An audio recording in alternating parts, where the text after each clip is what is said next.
Peggy 18.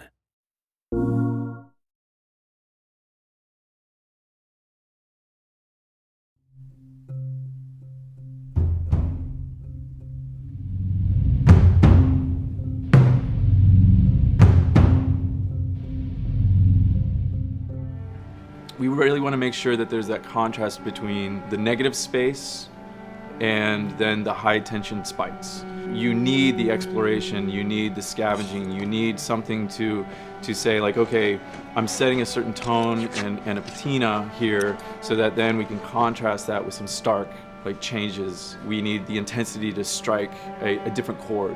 That only works if you have the negative space to play off of. We wanted you to be forced to make some choices in the world that showed how depleted the resources were. You know the drill. Look around, see if there's anything we can use. And we really wanted to give you a reason to go explore this space. It's like, well, you need to look for supplies that will help you survive another day in this world. Throughout the world, the player finds all sorts of different pieces of items, such as rags, alcohol, bits of broken blades, bindings, and you can combine these together in different ways in order to create items that are useful for surviving in this world.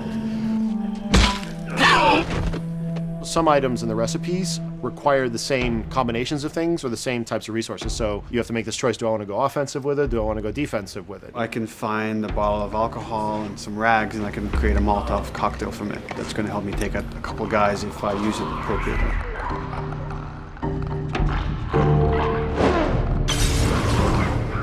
Or I could use those same ingredients and craft a medkit.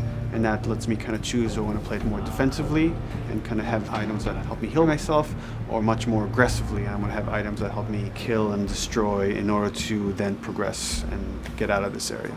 Molotov and medkit are not the only ones that have these interesting overlaps. You can craft a shiv out of a binding and a blade so that you can sneak up behind somebody and take them out more quickly and more quietly, or it can be used to jimmy open locked doors.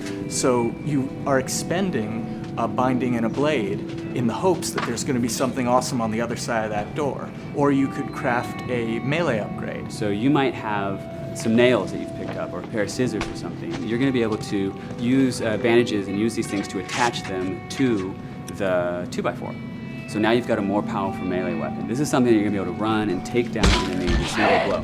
Alternatively, you can use those same type of nails to make a bomb. This is something you can place in the world and they're going to be able to trigger it. Since resources are limited, you stealth past an encounter, you're not getting the stuff that was encountered. Not just the stuff off the guys that you would have taken down, but also in terms of what's in the environment for you to scavenge.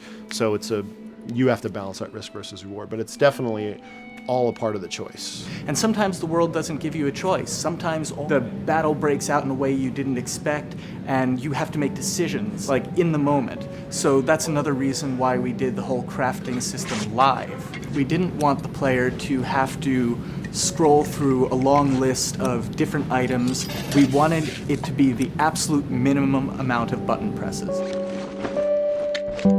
The thing that I hate about any game's UI is when it pulls you out of the game for too long. So that was a challenge to reduce it all to like that half of a screen. And you want to see Joel, you want to see like what's going on around him and be aware of what's happening so you don't have an infected run up on you and start beating on you when you're crafting shivs and stuff. So we needed to make it streamlined and fast enough that you felt like you could take just that moment and be able to craft that thing that's going to mean your survival in the next 30 seconds or your failure to survive.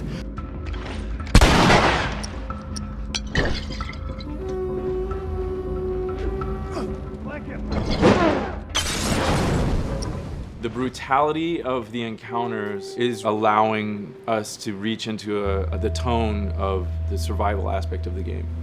When something comes up in their way, whether it's a human or infected, then Joel and Ellie, you hear them whisper to each other and you see their animations change. Everything, their whole demeanor reacts to the scenario in front of them. And that's the same feeling we want you to have when you're holding that joystick. It's just like, oh, okay, what do I have in my inventory? How many are there? Where are they at? Locate them and try to figure out, okay, what are we gonna do?